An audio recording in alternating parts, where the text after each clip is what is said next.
Good evening to all of you. Pragyan RS academy में आप सबका स्वागत है। आप सब लोग मैसेज कर रहे होंगे, कमेंट कर रहे होंगे। गुड इवनिंग आप सबको तहे दिल से। आज मैसेज पढ़ने की सामने कोई सुविधा नहीं है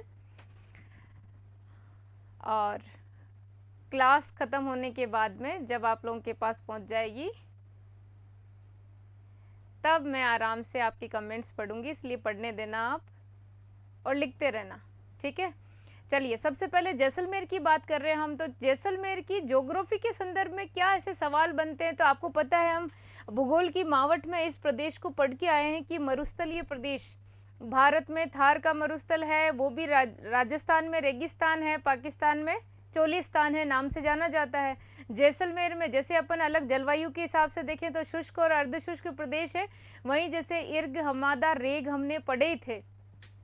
इर्ग वाला प्रदेश जैसलमेर के बिल्कुल सीमावर्ती प्रदेश में है, जहां पर कुछ नहीं है, केवल क्या है, रेत ही रेत है। ऐसी स्थिति में आप मुझे बताएं, क्या ये तैथिस महासागर का अवशेष कहलाता है? बिल्कुल कहलाता है, तभी तो खारे पानी की झीलें भी यहाँ पे स्थित है। जैसे हम बाड़मेर के अंदर पचपदरा की पढ़ेंगे या नहीं पढ़ेंगे अपन, तो आप मुझे आराम से जैसलमेर के संदर्भ में याद कर करके चीजें बताते रहें कि कौन सी ऐसी जगह आपने देखी है जो पूर्णतया जैसलमेर के संदर्भ में बात करेंगे। वन लाइनर क्वेश्चन की बात करेंगे।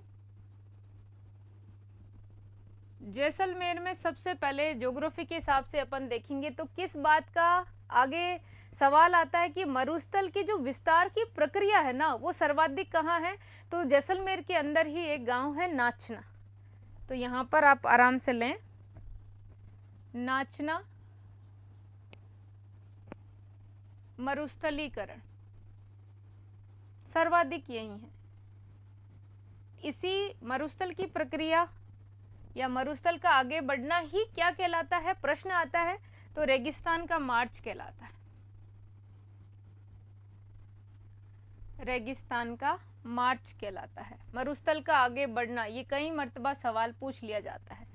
नाचना के एक तरफ चलते हैं तो ऊंट बहुत प्रसिद्ध है मतवाली चाल के लिए।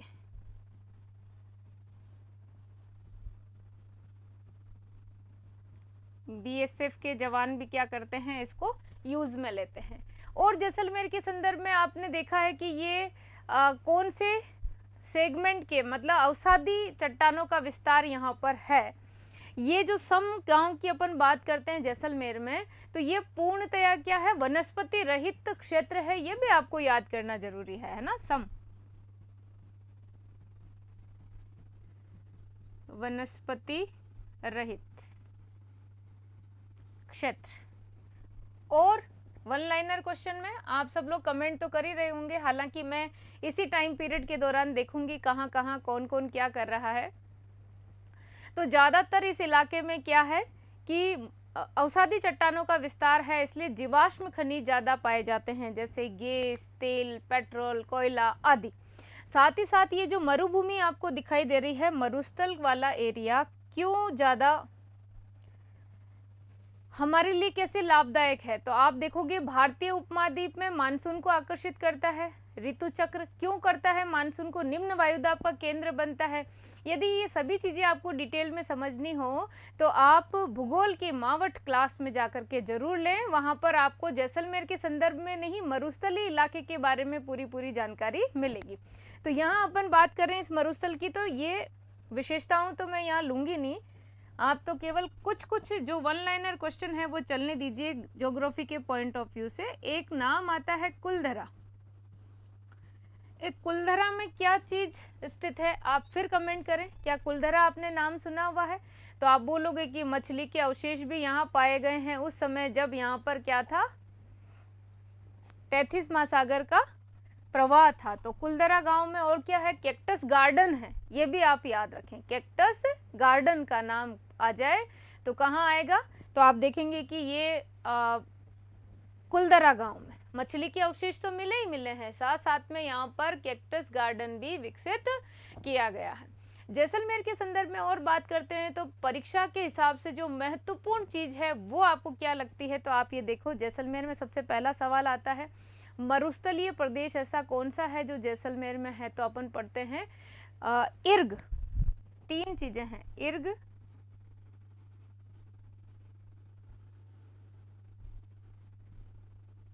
इर्ग हमादा रेग, ये मरुस्थल के उसमें हमने देख ही लिया था, इर्ग हमादा रेग। तो ये है जहाँ पर मरुभूमि का प्रसार हो, वहाँ हमादा जहाँ पर चट्टानी एरिया भी हो, और ये मिश्रित रेतीला पथरीला प्रदेश कहलाता है।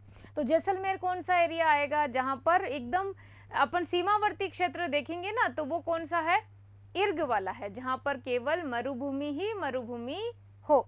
अब आप जैसलमेर के क्षेत्र में देखते हैं, वैसे ये जलवायु के हिसाब से देखें अपन तो क्या आता है, तो ये आता है शुष्क प्रदेश में, शुष्क और अर्धशुष्क प्रदेश बोलते हैं ना अपन, तो शुष्क प्रदेश में आता है।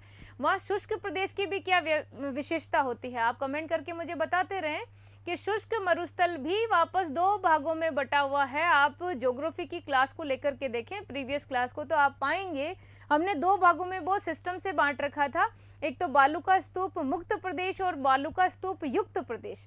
जो युक्त प्रदेश है वो सबसे ज़्यादा है और मुक्त प्रदेश कम है। यदि हम मुक्त प्रदेश की बात करें जहाँ पर क्या है, बालुका ज़्यादा नहीं है, विस्तार नहीं है, तो फिर वहाँ पर क्या है ऐसा, तो पथरीली मिट्टी है वहाँ पर, उस जगह बालुका स्तूप मुक्त क्षेत्र में जैसलमेर का कौन सा स्थान आता है, तो आप कमेंट करके बताएं आप मुझे कौन कौन सा क्षेत्र आता है जो आप जानते हैं। तो जैसलमेर का पोखरण है, मोहनगढ़ है, रामगढ़ है, लोद्रवा है, ये कुछ स्थान ऐसे हैं जो कैसे हैं, बालुका स्तूप मुक्त प्रदेश हैं। इनको भी देखिए,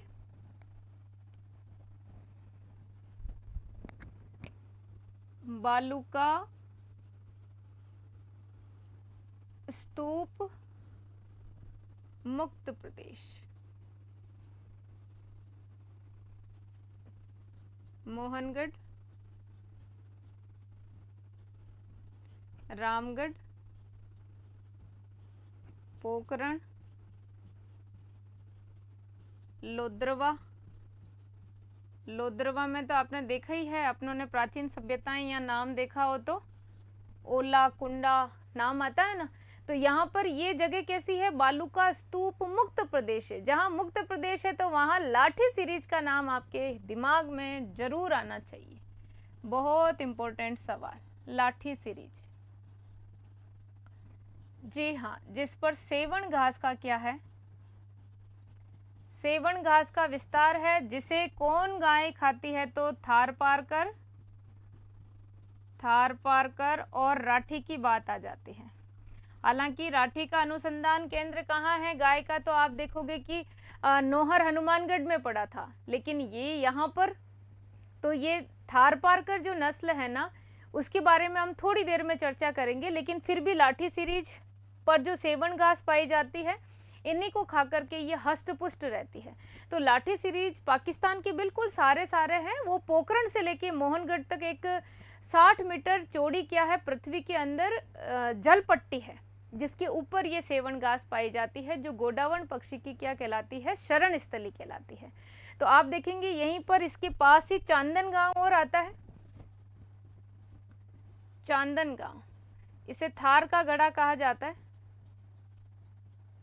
मीठा पानी है ना, चट्टाने हैं, चट्टानों के नीचे कैसा पानी है, तो मीठे पानी का विस्तार है, इसीलिए इस यहाँ पे नलकूप है चांदन गांव में, उसे बोलते हैं थार का गढ़ा कहा जाता है। आप देखो ये जो सेवण घास है, ये गाय की जो नस्ल है, ये तो खा के हष्ट पुष्ट रहती है, साथ ही साथ यहाँ हमारा राजकीय पक्षी गोडावण की शरण स्थली कहलाता है, ये भी याद रखिएगा। अब यहाँ पर जब गोडावण आ ही रहा है तो अपन बात करेंगे कि यहाँ अभ्यारण्य स्थित है वो कौन सा है। वैसे आप मुझे कमेंट करके बताना, सेवण घास का जो नाम है, वैज्ञानिक नाम, वो किस नाम से जानी जाती है और सूखने के बाद इसे क्या कहते हैं। तो लाठी सीरीज क्षेत्र आप याद रखें, जहाँ पर सेवण घास तो है ही है, लेकिन साथ ही साथ जैसे उदयपुर के जामर का कोटड़ा में रॉक फॉस्फेट मिलता है, वैसे ही यहाँ पे भी भरमार है इस लाठी सीरीज के क्षेत्र में। और यदि चूना, अगर लाइमस्टोन की बात करें तो स्टील ग्रेड का चूना, ये सवाल आता है बहुत बार, कल भी मैंने बात करी थी, स्टील ग्रेड चूना पत्थर पाया जाता है। सानू क्षेत्र आपने सुना ही होगा, बहुत इंपॉर्टेंट सवाल। ये मुख्यतः जैसलमेर के अंदर जैसे ही हम प्रवेश करते हैं तो सवाल बनता ही है। फिर अब एक बात आती है, आक्कल वुड फॉसिल्स पार्क क्या है। तो इसी लाठी सीरीज क्षेत्र के अंदर आपने जीवाश्मों के बारे में पढ़ा होगा। आकलवुड फॉसिल्स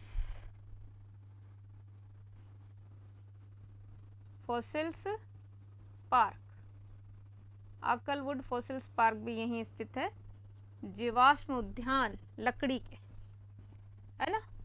तो ये आकलवुड फॉसिल्स पार्क भी आप याद रखें। साथ ही साथ यहाँ पर बालू का स्तूप युक्त जो प्रदेश है उसमें क्या होता है, ये तो मुक्त की बात हो गई, लेकिन युक्त में क्या बनते हैं, सैंड ड्यून्स बनते हैं। मैं यहाँ पे सैंड ड्यून्स डिस्कस नहीं करूँगी, लेकिन फिर भी आप देखेंगे भूगोल की मावट में तो अनुदैर्ध्य जो सैंड ड्यून्स होते हैं उनके बारे में पढ़ेंगे आप, अनुप्रस्थ के बारे में पढ़ेंगे, वहीं तारा बालू का स्तूप है, पैराबोलिक है, लेकिन उन सब में एक सैंड ड्यून आएगा जिसका नाम हमें पढ़ना बहुत जरूरी है।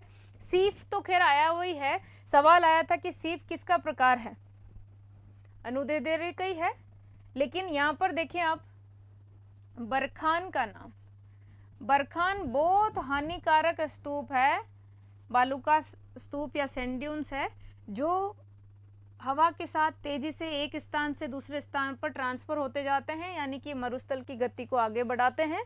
तो ये बरखान सर्वाधिक क्या होते हैं, हानिकारक है। और ये सवाल ये भी पूछ लिया जाता है कि कौन सी आकृति होती है इनकी, तो देखो चंद्राकार होते हैं, ऐसे अर्धचंद्राकार, है ना।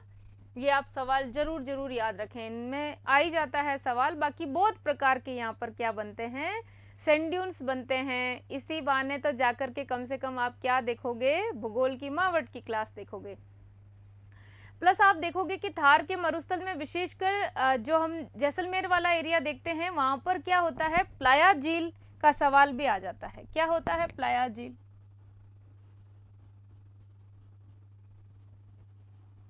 तो मरुस्थल में दो टीलों के बीच की निम्न भूमि में बारिश का पानी इकट्ठा होने से जो अस्थायी खारे पानी की झीलें बन जाती है,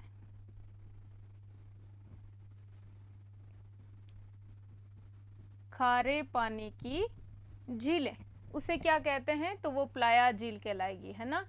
हमेशा ये सवाल इंपॉर्टेंट है। वैसे ही एक सवाल आता है खडीन का, तो जैसलमेर के पालीवाल ब्राह्मणों ने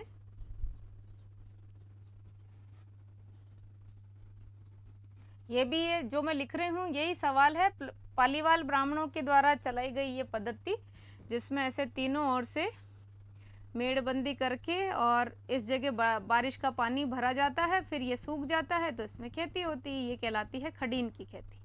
ठीक है, ऐसे ये थोड़े कच्ची बनाते हैं, ये दोनों पक्की बनाते हैं, ये ओवरफ्लो होने पर नेक्स्ट में ट्रांसफ़र होता जाता है।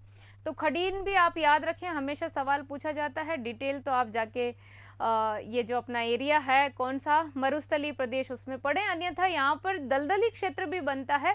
जो दलदली क्षेत्र जैसलमेर के अंदर बनता है उसके बारे में अपन बात कर लेते हैं।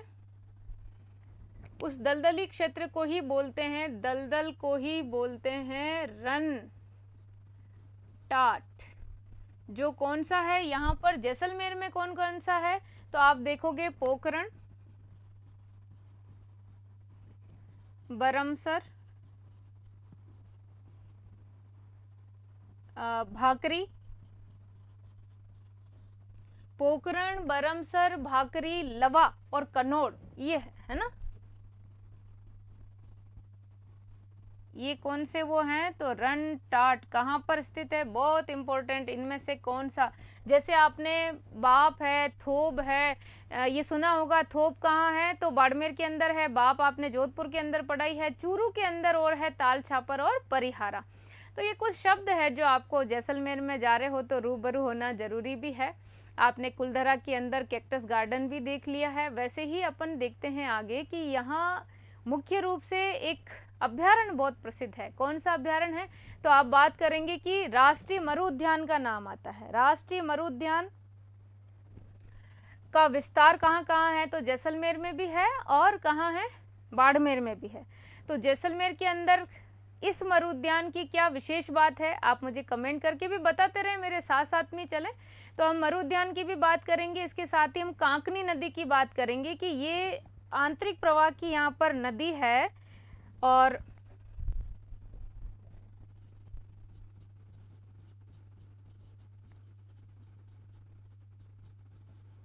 इसका इतना इंपॉर्टेंट सवाल बनता है काकनी नदी का। काकनी नदी, लो सवाल देख लो सीधी, इसी को स्थानीय भाषा में कहते हैं मसूरदी नदी। मसूरदी नदी, और यही क्या करती है, बुझ झील का निर्माण करती है।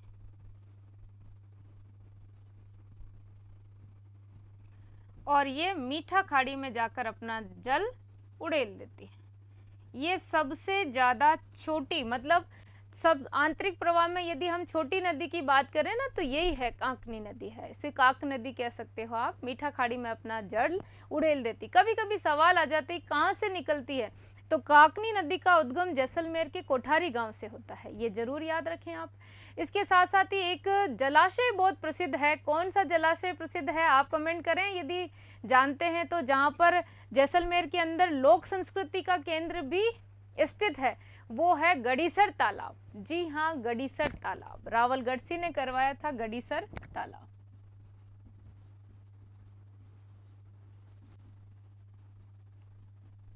गड़ीसर तालाब, ये मरुस्थल की आप कुछ इमेज देख लो, ये है गड़ीसर तालाब। बहुत सुंदर, ऐसे मरुस्थल में आप सोचो ऐसा जहाँ पे चारों तरफ मरुस्थल ही मरुस्थल दिखाई दे और पानी दिख जाए तो जीव में जीव आ जाए अपने, आता कि नहीं आता। वैसे ही आज अब मैं बात करने वाली हूँ आपसे कि हमारा गड़ीसर तालाब, देखो ये सुंदरता उसी की है। ये हमारा गोडावण पक्षी, राजकीय पक्षी, जिसके बहुत सारे नाम हैं, और ये कहाँ पाया जाता है, तो ये पाया जाता है हमारे राष्ट्रीय मरु उद्यान। कहाँ, तो जैसलमेर और बाड़मेर दोनों में विस्तृत है ये। लेकिन इसमें मुख्य बात क्या है, तो मुख्य आकर्षण तो यही है, गोडावण ही है। इसी को बोलते हैं मालमोरडी, मालमोरडी बोलते हैं। कैरियोटिस, कैरियोटिस नाइग्रोसिस, नाइग्रोसिस, ये इसका क्या है, नाम है, वैज्ञानिक नाम है। और इसे कैरियोटिस नाइग्रोसिस तो कहते ही हैं, मालमोरडी स्थानीय भाषा में कहते हैं। ऐसे ही हुकना, गुधनमेर, सारंग, तुकदर, ये सब इसके नाम हैं। सवाल पूछ लिया जाता है कि इनमें से कौन सा नाम इसका नहीं है, तो आपको नाम पता होना चाहिए। कैरियोटिस नाइग्रोसिस, हुकना, गुधनमेर, सारंग, तुकदर, ये किसके नाम है, तो ये मालमोरडी के नाम है, ध्यान रखिएगा। और मालमोरडी किसका नाम है, तो ये अपने गोडावण का, जो हमारा क्या है, राजकीय पक्षी है। जरूर सवाल आता है इनमें से, ये कहाँ निवास करता है, तो ये सेवन घास, जरूर याद रखें, है ना। यहाँ पर और क्या है, तो एंडरसन, ये टोड प्रजाति के एंडरसन जीव भी यहाँ पर पाया जाता है। मेंढक का आप जानते होंगे। बाकी तो आप देखो कोबरा है, रसल्स है, वाइपर है, ये सब यहाँ पे सवाईपुर नाम से है।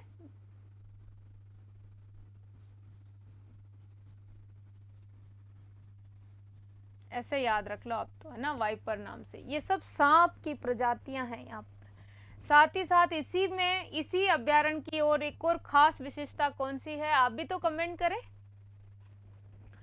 गोडावण पक्षी, ये जो आप मुझे एक प्रश्न का आंसर देके कमेंट बॉक्स में दीजिएगा कि ये जो गर्दन है ना, ये देखो अलग से एक ऐसा कंठ है, क्या ये मादा के होता है या नर के होता है, और ये किस लिए काम आता है गले का। इस पर गोडावण पक्षी के नाम से एक अलग से वीडियो डाला हुआ है, उसमें आप मुझे कमेंट करके बताना ये कौन सा पक्षी है और इसकी मतलब नर में है या मादा में है, ये विशेषता कहाँ है।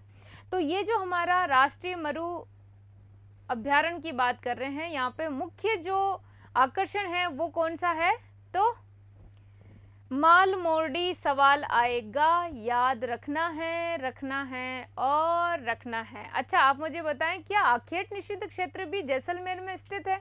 अब आप लोग जैसे अफसर बिटिया सवाल का आंसर दे रही होगी और भी दे रहे होंगे, लेकिन दिखाई नहीं दे रहा है, तो आप चलिए यहाँ पर आखेट निषिद्ध क्षेत्र में उजला और रामदेवरा शब्द याद करें।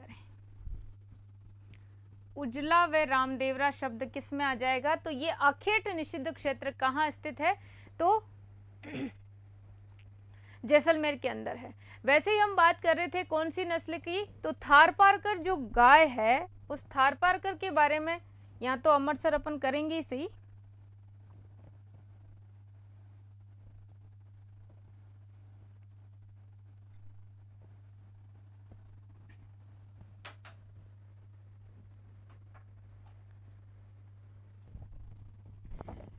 तो हम थारपारकर के बारे में बात कर लेते हैं। थारपारकर से सवाल पूछा जाता है, इसे थारी नाम से भी जाना जाता है। इसका जो प्रजनन केंद्र है वो कहाँ है? तो चांदनगांव में भी है, अजमेर के किशनगढ़ में भी है, हम बात कर चुके हैं, और सूरतगढ़ में भी है गंगानगर, जो केंद्रीय प्रजनन केंद्र है।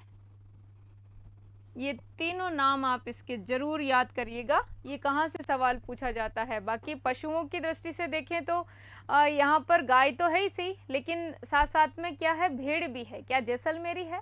ऐसे ऊंट भी है, नाचना के हैं, जैसलमेरी है। नाचना के ऊंट तो अपनी मतवाली चाल के लिए प्रसिद्धि है, जो हम जानते हैं। लेकिन यदि खनिज के क्षेत्र में अपन बात करें यहाँ पर, तो क्या है, विंड एनर्जी, अमर सागर। अमर सागर कहाँ है? जैसलमेर के अंदर। तो अमर सागर जैसलमेर में क्या है, आप देखोगे प्रथम ऊर्जा संयंत्र जो है वो अमर सागर जैसलमेर में ही है। विंड एनर्जी के 3 है वैसे राज्य में। प्रथम हो गया अमर सागर के अंदर, दूसरा देवगढ़ जो अपनों ने प्रतापगढ़ में पढ़ा था, और तीसरा फलोदी जिले में आएगा। लेकिन जैसलमेर क्षेत्र में ही निजी क्षेत्र का देखा जाए ना, निजी क्षेत्र में पहला जो संयंत्र है वो बड़ा बाग जैसलमेर है। कल हमने पढ़ा था ना, निजी क्षेत्र में देखेंगे तो बड़ा बाग,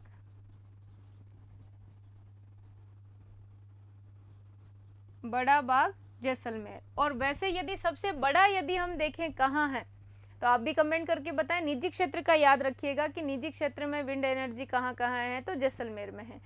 क्या जैसलमेर के क्षेत्र में मार्बल प्रसिद्ध है? यदि हाँ है तो फिर कौन सा प्रसिद्ध है? तो लाल पीला जो छींटदार जो संगमरमर होता है ना, वो कहाँ है? जैसलमेर के अंदर। लाल पीला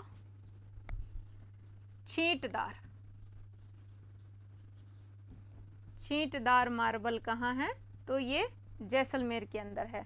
बाकी तो आप जैसे मुल्तानी मिट्टी है, आपने खूब जिप्सम भी किया था जैसलमेर, इसमें क्षेत्र में किया था ना, अलग अलग जगह कौन कौन से थे आप याद कीजिए। हमीरवाटी किया था आपने, हमीरवाटी के अलावा लखनौर किया था, मोहनगढ़ किया था, ये सब स्थानों के नाम हैं। अब इसमें वन लाइनर के अंदर क्या क्या चीज़ें हैं, जैसे कल कल्चर देखा वैसे ही कुछ चीज़ें यहाँ पे भी है। पशुओं की बात हमने कर ली, और क्या चीज़ है ऐसी जैसलमेर के क्षेत्र में जो आपको याद आती है कि हमें तो ये आपकी तरफ से एड ऑन होना है, तो आप क्या करेंगे, आप मुझे कमेंट भी करेंगे, जैसे आप लोग करने वाले थे, कल ही कर रहे थे। अमर सागर जैसलमेर में क्या है भाई, तो देख लिया, आज विंड एनर्जी ही है। और राजस्थान में सबसे ऊंचा अगर टीवी टावर की भी बात करेंगे तो रामगढ़ कहाँ आएगा? जैसलमेर के अंदर आएगा, ये भी आप याद करो। और जैसलमेर तो मैं क्या बताऊं जैसलमेर के बारे में, तो कि सबसे ज़्यादा क्षेत्रफल वाला ये थारपारकर नस्ल है, आप याद रखें। ऐसे ही ये सेवण घास है ना, सेवण घास, जिसे सूखने पर लीलोण कहा जाता है। सर्वाधिक क्षेत्रफल वाला जिला हमारा कौन सा है? तो ये अब तो जैसलमेर की जो सीमा है पाकिस्तान की तरफ, उसकी कोई बात नहीं करूंगी, सब चेंज हो जाएगा, कोई बात नहीं। लेकिन सर्वाधिक मुस्लिम जनसंख्या भी जो निवास करती है वो भी जैसलमेर में ही करती है, करती कि नहीं करती है। और राजस्थान में न्यूनतम जनसंख्या वाला जिला है। अच्छा, साथ ही साथ आप और राजस्थान में देखेंगे जैसलमेर का क्षेत्र क्यों प्रसिद्ध है, तो न्यूनतम वर्षा भी है, तो न्यूनतम पशु घनत्व भी रहता है, ज़्यादा नहीं है। सम आपने देख लिया बिल्कुल कैसा है, वनस्पति रहित है, क्योंकि 0 दिन बारिश होती है। नदी आपने देख ही ली थी, ऐसे ही बुझ झील आपने देखी थी, गडीसर झील आपने देख ली, खारे पानी की झीलें। और अगर अपन बात करना चाहें तो जैसलमेर के अंदर एक कावोद नाम की झील है, कावोद, खारे पानी की कावोद, याद रखिएगा, कावोद झील खारे पानी की रहती है लेकिन फिर भी खारे पानी की झील है। और कैक्टस गार्डन कहाँ है, तो कुलदरा के अंदर है ही है, मछली के अवशेष भी यहीं पर मिले हुए हैं। साथ ही साथ और कमेंट करके बताएं क्या कोई ऐसा पर्सनालिटी है जो जैसलमेर से संबंधित है जिनको पुरस्कार भी मिल चुका है। ये तो आप कमेंट करेंगे। दप्पू खान साहब के अलावा भी, जैसे नड़ का वादक कौन है, ये 2-3 कलाकार, मैं नाम नहीं लूँगी अभी, लेकिन अपने जो वाद्य यंत्र है, वाद्य यंत्रों में बहुत प्रसिद्ध कलाकार हैं। आप मुझे उनके नाम लिख करके कमेंट करेंगी कमेंट बॉक्स में। आज मुझे बहुत बुरा लग रहा है कि सामने एक खाली स्क्रीन चल रही है और अपन कमेंट नहीं पढ़ पा रहे हैं, कोई दिक्कत नहीं, लेकिन आप करते रहें और एमसीक्यूज में बने रहें वहाँ अपन और ज़्यादा देखेंगे। तो मरुस्थल के आज ज्योग्राफी के हिसाब से जितनी बातें थी वो हमने डिस्कस करी। इसका सवाल जरूर आता है परीक्षा में, हो सकता है अभी आ जाए। थारपारकर, इसका नाम मालानी कर दें तो कैसा रहे, कर सकते हो क्या, कमेंट करके बताना। सेवन घास का सेवन करके हष्ट पुष्ट रहती है। इसका चांदनगांव में भी प्रजनन केंद्र है, इसका किशनगढ़ में भी प्रजनन केंद्र है और सूरतगढ़ गंगानगर में केंद्रीय प्रजनन केंद्र और स्थित है। तो ये सारी चीज़ें वन लाइनर के हिसाब से ज्योग्राफी के पॉइंट ऑफ, ये वो है मार्बल, कौन सा, लाल पीला छींटदार जिसे अपन बोलते हैं, ये मार्बल कहाँ होता है, तो जैसलमेर की तरफ। आपने लाइमस्टोन देखा लेकिन स्टील ग्रेड का देखा लाइमस्टोन, वो भी ध्यान रखिएगा। और साथ के साथ ये विंड एनर्जी का जो केंद्र है वो क्यों है, ये हम कहाँ पढ़ चुके हैं, ये भूगोल की मावट में खूब बढ़िया पड़ा है, क्यों हवाएं चलती है तेज। अगर आपको और ज़्यादा जानना हो तो आप भी उस भूगोल की मावट की सीरीज में जाइए और खूब जैसलमेर का आनंद लीजिए। स्क्रीनशॉट लेते जाएं आप सभी का। ये हमारे धोरे हैं, बरखान स्तूप जो बनते हैं ना वो ऐसे ये ट्रांसफर होते रहते हैं और ये मरुस्थल के प्रसार में सहायक होते हैं, इसलिए इन्हें हानिकारक माना जाता है। कलाकारों के नाम आप मुझे कमेंट करके बताएंगे, बाकी मिलते हैं कल अपन, ठीक है। तो आज के लिए इतना ही, आप सभी को wish you all the best, जय हिंद।